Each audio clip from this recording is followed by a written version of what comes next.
Do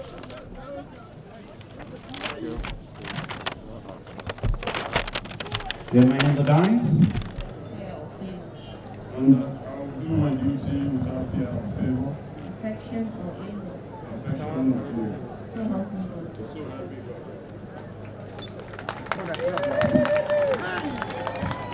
The oath-taking has been.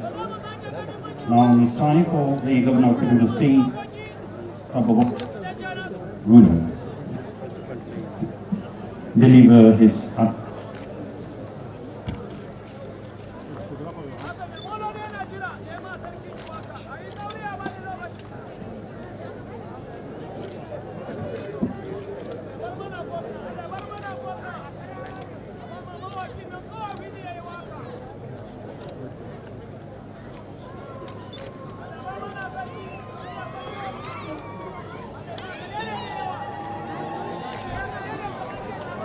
Let's go, ladies and gentlemen, please.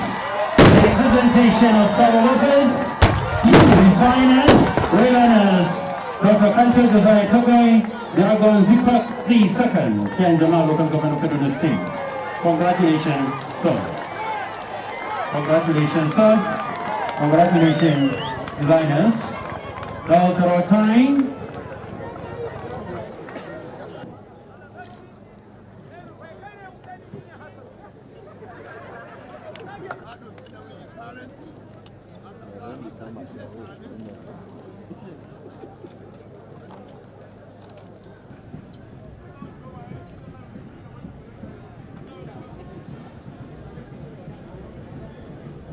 It's an honor to invite the mastermind, where are you, Ellen Benjamin Averik.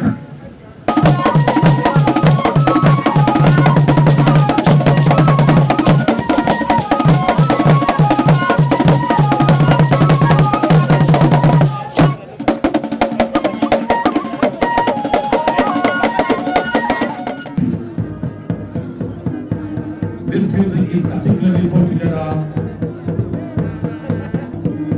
This is a royal dance. I used to remember when I danced this in 1925. The Almighty God expects us to carry out our responsibilities with fairness, justice, equity, and righteousness. This we will continue to do with sincerity of purpose, by the grace of God, even in the midst of present problems that have bedevil us as a nation. Your Excellency, this ceremony gives me the opportunity to commend your efforts in revitalizing almost every sector of our state economy. Your doggedness and determination for development has seen your administration record developmental strides in education, health, road infrastructure, to mention a few. We are also glad with current efforts that have brought about increased security presence and intelligence work, leading to current successes of arrests in some of the communities here in the southern part of the state. We pray that with the promise made and commitment shown by Your Excellency, kidnapping and banditry, attacks on communities will be abated and eventually become a mirage in our dear state, with calmness returning to every troubled spot and area. Let me say to His Royal Highness Agwam Zipak II, with utmost respect, you have been appointed to this exalted position due to your unblemished pedigree, education, experience, exposure, non-partisanship, and record of integrity. Your Highness, you are head and shoulders above your fellow aspirants to this too, in terms of intellect, track record of managerial experience, and leadership potentials. We are grateful to Almighty God that people of your standing are willing to lead our traditional institutions. And thank you most profoundly for accepting to serve your people, the people of Kaduna State and Nigeria in general. Some 5 years of on-the-job experience has persuaded our government that traditional institutions are not merely custodians of our culture and communal values, but the easiest and respected bridge between the ordinary people and the sometimes inaccessible elected leaders. It is for these and other reasons that we are not only careful about the choice of emirs, chiefs, and district heads, but also in the process of enacting a 21st century traditional institutions law. This law will preserve the enduring values and reverence of our emirs and chiefs, shield and protect them from the vagaries of politics, and give them a role, a very clear role, in local government and community governance in support of our elected leaders.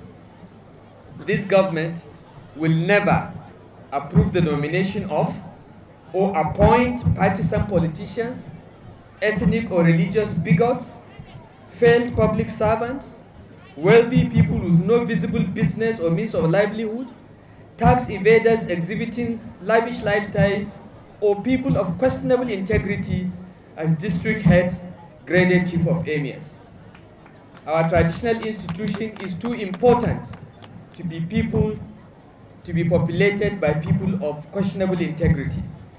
The traditional leaders of this day and age in Kaduna State must not only be born in royal lineage, but be soundly educated and possess solid experience in the public or private sectors. They must have built a distinguished track record that is honest and free of any corruption perceptions, demonstrated commitment to promoting community values, unity in diversity, and peaceful coexistence in our state and nation at large. We have been clear in observing these guiding principles in all our decisions and choices in the appointment of our graded chiefs and emirs since we came into office in 2015.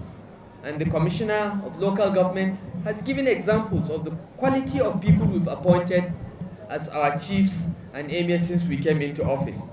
We take the traditional institution very seriously. We respect it. We believe that our reverence as a people rests on the shoulders of our traditional institution, and we must enrich and protect that institution.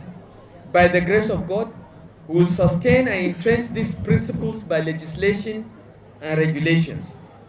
These reforms are an imperative because the life tenure of traditional rulers and the resultant enduring networks that they develop offer a unique opportunity and platform for collecting relevant security, social, and economic information at the grassroots level. Traditional rulers are also instrumental in providing community-level intelligence, security information, keeping records of births and deaths, increasing school enrollment, and mobilizing citizens for preventive healthcare initiatives like immunization. I don't think we would have succeeded in kicking out polio without the active support of our traditional leaders and religious leaders here, and I want to thank you. We are very grateful to you for what you've done. Today, Nigeria is free from polio, the last African country, so the entire African continent is free from polio due to the efforts of our traditional leaders and religious leaders. May Allah Almighty bless you. As we actively confront the impact of the COVID-19 pandemic on the lives, health, and livelihoods of our people, our emirs and chiefs have major roles to play in implementing a statewide mask mandate and the social distancing protocols. Let me use this opportunity to again appeal to the people of Kaduna State to wash their hands regularly, wear masks anytime they are in company of other people, and avoid large gatherings of people without masks as much as possible. The coronavirus is very much with us, and after a drop in the rate of infections, we have noticed rising numbers across Kaduna State. This is not good news, particularly for those above the age of 50 or have underlying conditions like hypertension, diabetes, or kidney disease. This is not the time to be careless about the COVID-19 protocols or assume that the virus has been defeated.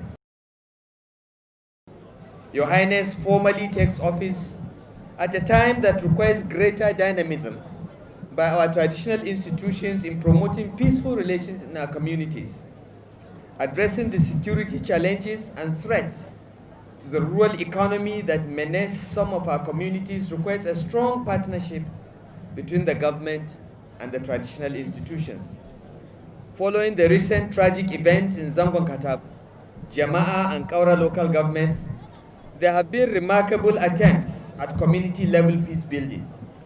We wish to commend all the personalities and institutions involved in and supporting the efforts to chart a new path of peaceful relations in our communities.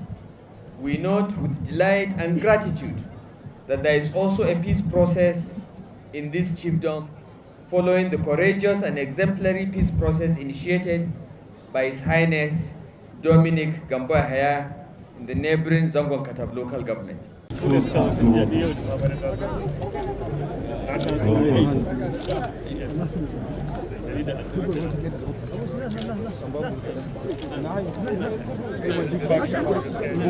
chief.